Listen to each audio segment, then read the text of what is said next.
প্রথম পুরুষ আদম এবং নারী হবা বসবাস করত।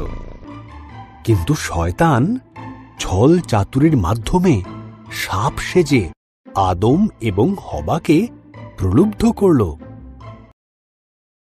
এইসব গাছগুলির থেকেই কি ফল খেতে ঈশ্বর তোমাদের বারণ করেছে? হবা উত্তর দিল, শুধু মাঝখানের গাছটির ফল খেতে বারণ করেছে, যদি খাই তুমি মারা যাবে না। ঈশ্বরের ওই গাছ থেকে ফল খেতে না দেওয়ার পেছনে বিশেষ কারণ আছে। যদি তুমি খাও তবে তার মতন হয়ে যাবে।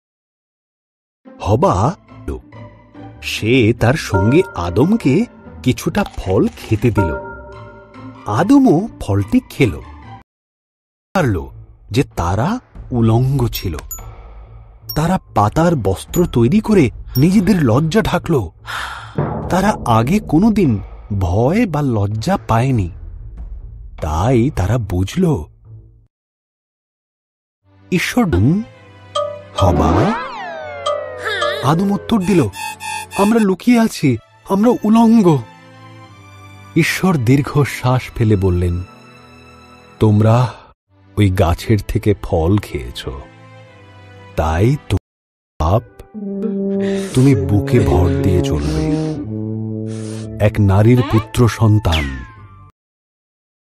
এর ঈশ্বর আদম এবং হবার জন্য পোশাক তৈরি করে তাদের পরালেন আর বাগান থেকে বের করে দিলেন। ঈশ্বর এক স্বর্গদূতকে জ্বলন্ত তলোয়ার হাতে দিয়ে সেখানে রাখলেন।